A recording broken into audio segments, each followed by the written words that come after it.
Hello foodies, welcome to easy cooking with Sanju, जहाँ recipes हैं स्वाद भरी और सेहत भरी। आज फ्रेंड्स हम बनाने जा रहे हैं बहुत ही हेल्दी और बहुत ही टेस्टी सिंघाड़े के आटे की बर्फ़ी। इसे ज़रूर ट्राई करें फ्रेंड्स, ये आपको बेहद पसंद आएगी और पूरी टिप्स एंड ट्रिक्स के साथ। तो चलिए जल्दी से वीडियो को शुरू करते हैं। इसके लिए फ्रेंड्स सबसे पहले मैंने लिया है एक पैन और इसमें मैं डाल रही हूँ लगभग 2 कप यानी half litre full fat cream वाला दूध। ये फ्रेंड्स मैंने डाल दिया है दूसरा कप। और अब हम फ्रेंड्स गैस के फ्लेम को ऑन कर देते हैं और सबसे पहले हम दूध को अच्छे से गर्म कर लेते हैं। इसे फ्रेंड्स हमें आधा होने तक पकाना है। आधा मतलब जब तक ये थिक ना हो जाए, यानी हमने हाफ लीटर दूध लिया है तो हमें ये आधा करना है, पाव करना है, ताकि इसमें अच्छी थिकनेस आ जाए। और आप जहाँ तक हो फ्रेंड्स फुल फैट क्रीम दूध का इस्तेमाल करें। अगर रेगुलर दूध का इस्तेमाल करें तो उसके क्वांटिटी को बढ़ा दें, यानी 1 किलो कर दें। अब फ्रेंड्स इसमें एक बॉयल आने तक हम इसे अच्छे से गर्म कर लेते हैं। हमारा दूध फ्रेंड्स गाढ़ा हो रहा है, तब तक हम दूसरी तैयारी कर लेते हैं। ये मैंने दूसरी कढ़ाई ले ली है और इसमें मैं डाल रही हूँ 1 कप सिंघाड़े का आटा। ये फ्रेंड्स आप घर की कोई भी कप या कटोरी मेजरमेंट के लिए रख लीजिए। जितना आप फ्रेंड्स सिंघाड़े का आटा ले रहे हैं उसका दुगना आपको दूध का इस्तेमाल करना है। अगर आप फुल फैट क्रीम दूध का इस्तेमाल कर रहे हैं तब तो जस्ट डबल हो जाएगा। अगर आप रेगुलर दूध का इस्तेमाल कर रहे हैं तो जस्ट उसका 4 गुना हो जाएगा। और फ्रेंड्स इसी कप के मेजरमेंट से मैं लगभग इसका आधा यानी ये है फ्रेंड्स 150 ग्राम के लगभग आटा, तो इसका जस्ट हाफ जो है 80 ग्राम के लगभग मैं देसी घी का इसमें इस्तेमाल करूँगी।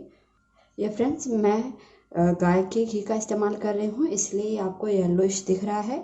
ये इसमें मैं डाल देती हूँ और अब हमें फ्रेंड्स इसको बिल्कुल लो फ्लेम पर अच्छे से भुनना है। फ्रेंड्स ये जो सिंघाड़े के आटे की बर्फ़ी होती है ये आप फास्ट में भी खा सकते हैं और बिना फास्ट के भी फ्रेंड्स आप इसे खाएंगे, आपको ये बहुत ही शानदार लगेगी। यकीन मानिए फ्रेंड्स, इस रेसिपी को आप ट्राई करेंगे तो आपको ये इतनी पसंद आएगी कि आप इसे बार बार बनाना पसंद करेंगे।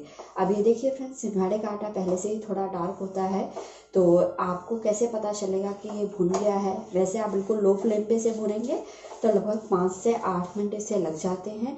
इसकी जो महक आएगी फ्रेंड्स और जो घी रिलीज़ होगा उससे आपको पता चल जाएगा कि आपका जो आटा है वो परफेक्टली भुन चुका है। लेकिन इसे लगातार चलाते रहें और बिल्कुल फ्लेम को लो रखें फ्रेंड्स। अगर फ्रेंड्स भूनते वक्त आपको लगता है कि आपको भूनने में परेशानी हो रही है तो आप फ्रेंड्स इसमें 1 से 2 छोटे चम्मच घी का और इस्तेमाल कर सकते हैं। फ्रेंड्स मैं आपको सजेस्ट करूँगी कि आप ऐसी रेसिपीज़ को ज़रूर ट्राई करें, क्योंकि कई बार क्या होता है कि हम ट्राई करने से पहले ही सोचते हैं कि ये तो क्या अच्छा बनेगा, लेकिन जब आप ट्राई करेंगे तो फ्रेंड्स डेफिनेटली आपको रिज़ल्ट बहुत अच्छा मिलेगा। तो फ्रेंड्स इस रेसिपी को ज़रूर ट्राई करें। फ़िलहाल बातें कम करते हैं और इसे भूनने पे ध्यान देते हैं ताकि ये जल ना जाए। इसमें फ्रेंड्स मैं अब डाल रही हूँ आधा कप डेसिकेटेड नारियल और ये देखिए फ्रेंड्स ये अच्छे से भून चुका है, इसका कलर भी चेंज हो चुका है और इसने घी रिलीज़ करना भी स्टार्ट कर दिया है।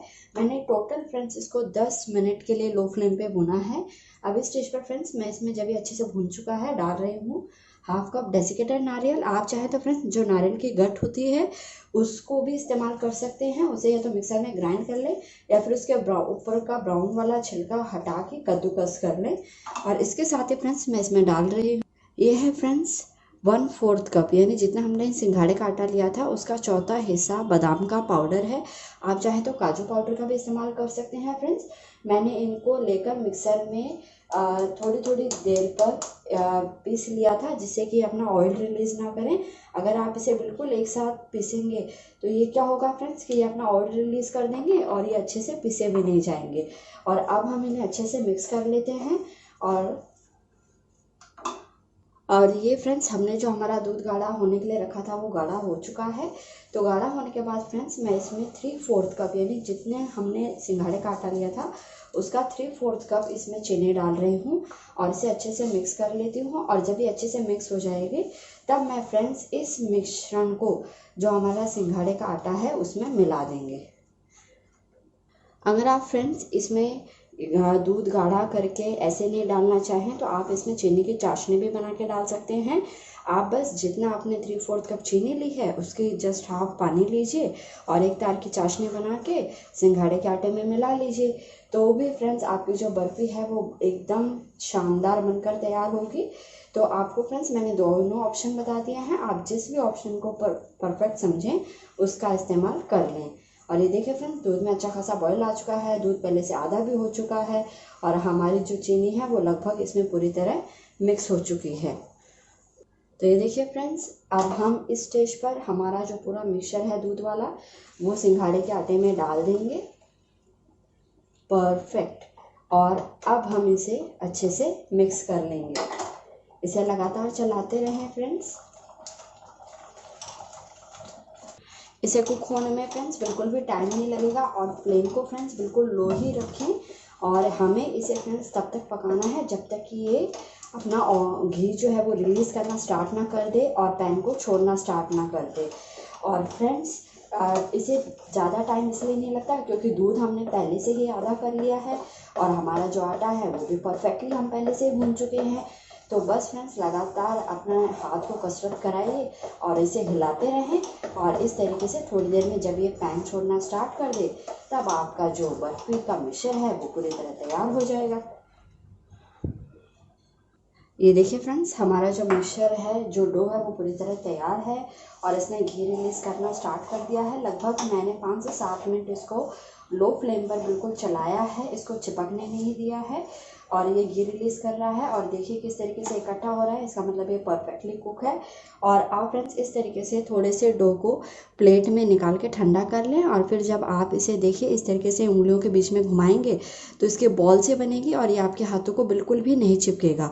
इसका मतलब आपका जो डो है वो परफेक्टली कुक है और सेट होने के लिए तैयार है। तो अब हम गैस के फ्लेम को बंद कर देंगे और इसे एक बर्फ़ी जमाने वाली ट्रे में निकाल लेंगे। ये देखिए जमाने वाली ट्रे को तैयार कर रखा है। इसमें मैंने फ्रेंड्स बटर पेपर बिछा रखा है और आप चाहें तो इसमें थोड़ा सा बटर भी ग्रीस कर लें। मुझे ग्रीस करने की फ्रेंड्स इसलिए ज़रूरत नहीं है क्योंकि ये ऑलरेडी जो है वो नॉन स्टिक है, मतलब चिपकता नहीं है बटर पेपर, ये ऑलरेडी ग्रीस्ड है। तो अब मैं इसमें सारा जो डो है वो ट्रांसफ़र कर लूँगी। इस तरीके से फ्रेंड्स सारे डो को आराम से इसमें निकाल दीजिए। ये देखिए फ्रेंड्स, और ये देखिए फ्रेंड्स, ये मैंने एक छोटी सी कटोरी ले ली है और इसके बैक साइड से इसको बिल्कुल स्मूथ कर लिया है ऊपर से। और ये हमारा जो सिंघाड़े के आटे की बर्फ़ी है पूरी तरह डन है। इसको अब हम फ्रेंड्स लगभग 1 घंटे के लिए सेट होने के लिए या तो आप प्लेटफॉर्म पे छोड़ दें या फिर आप थोड़ी देर के लिए इसे फ्रीज़र में रख दें। टाइम फ्रेंड्स हो सकता है थोड़ा सा ज़्यादा लग जाए, 1 से 1.5 घंटा लग जाए या 2 घंटा लग जाए। जब तक ये सेट ना हो तब तक आप इसके पीसेस कट ना करें। और ये हमारा जो डो है वो पूरी तरह सेट होने के लिए तैयार है। अब मैं इसे ठंडा होने के लिए रख देती हूँ। ये देखिए फ्रेंड्स, हमारी बर्फ़ी सेट होकर पूरी तरह तैयार है और इसे मैंने थोड़े से काजू की कतरन से और बादाम की कतरन और इस पे मैंने सिल्वर पेपर से इसे डेकोरेट कर दिया है। अब हम इसके पीसेस कर लेते हैं। सबसे पहले फ्रेंड्स मैं इसके जो साइड में जो रफ वाला एरिया है उसे हटा देती हूँ जिससे कि ये फाइन शेप में कट जाएं। इस तरीके से आप चाहें तो किसी भी शेप में से काट सकते हैं फ्रेंड्स। मैं इसे स्क्वायर शेप में काट रही हूँ और इस तरीके से मैं इसके सारे पीसेस कर लूँगी। बहुत ही डिलीशियस और बहुत ही टेस्टी हमारी बर्फ़ी बनकर तैयार हुई है फ्रेंड्स। आप इसे ज़रूर ट्राई करें। ये देखिए फ्रेंड्स, मैंने इसे स्क्वायर शेप में कट किया है और ये देखिए हमारी बर्फ़ी कितनी अच्छे से सेट होकर तैयार हुई है। और क्योंकि अभी थोड़ी गर्मियाँ हैं तो देखिए घी किस तरीके से मेल्ट हो गया है और एकदम दानेदार और एकदम टेस्टी हमारी बर्फ़ी तैयार है। अब मैं इसे सर्विंग प्लेट में निकाल लेती हूँ। ये देखिए फ्रेंड्स, मैंने इसे सर्विंग प्लेट में निकाल लिया है और ये बहुत ही डिलीशियस, बहुत ही अच्छी हमारी बर्फ़ी बनकर तैयार हो गई है। तो फ्रेंड्स, इस रेसिपी को आप ज़रूर ट्राई करें और मुझे उम्मीद है कि मेरी रेसिपी आपको बेहद पसंद आई होगी। अगर आपको मेरी रेसिपी ट्राई करने में फ्रेंड्स कोई भी प्रॉब्लम आती है तो मुझे कमेंट सेक्शन में कमेंट करके ज़रूर बताएं, मैं ज़रूर उसका रिप्लाई करूँगी। आपके कमेंट्स फ्रेंड्स मुझे मोटिवेट करते हैं कि मैं आपके लिए और अच्छी रेसिपीज़ लाऊं और ऐसी रेसिपीज़ लाऊं जो आप एक बारे में ही एकदम परफेक्ट तरीके से बना सकें। तो फ्रेंड्स, अगर आपको मेरी रेसिपी ट्राई करने के बाद पसंद आती है तो प्लीज़ प्लीज़ प्लीज़ मेरे चैनल को सब्सक्राइब ज़रूर करें, बेल आइकन प्रेस करके ऑल पर क्लिक ज़रूर करें, जिससे मेरे आने वाले हर नए वीडियो का नोटिफिकेशन आपको सबसे पहले मिल सकें। और फ्रेंड्स, रेसिपी को ज़्यादा से ज़्यादा शेयर करें और ज़्यादा से ज़्यादा लाइक करें और ऐसे रेसिपीज़ बनाने के लिए मुझे मोटिवेशन मिलेगा अगर आप मुझे कमेंट करेंगे तो फ्रेंड्स, मुझे ज़रूर कमेंट करें और फिर मिलते हैं एक नई रेसिपी के साथ में। तब तक के लिए take care and bye bye.